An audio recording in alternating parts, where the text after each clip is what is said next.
petrol diesel ক্ৰয় বিক্ৰয়ত আহি পৰিছে নতুন নিৰ্দেশনা এদিনত 200 লিটাৰকৈহে ডিজেল ক্ৰয় কৰিব পাৰিব এজন গ্ৰাহকে খুচুৰা পাম্পৰ পৰা তেল নাপাব বাণিজ্যিক ঔদ্যোগিক গ্ৰাহকে 90 দিনৰ বাবে চৰকাৰৰ নতুন নিৰ্দেশনা পেট্ৰল ডিজেলৰ ক্ষেত্ৰত নতুন নিৰ্দেশনা জাৰি কৰিছে চৰকাৰে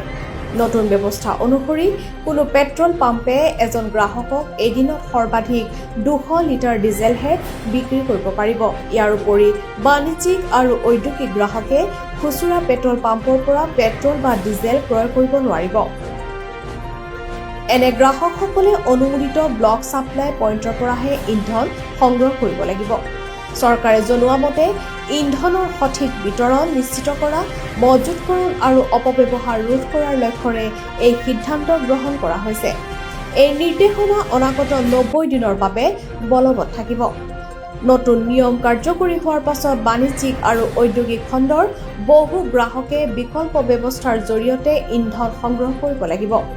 বিষয়টোক লৈ ইতিমধ্যে বহু মহলত চৰ্চা আৰম্ভ হৈছে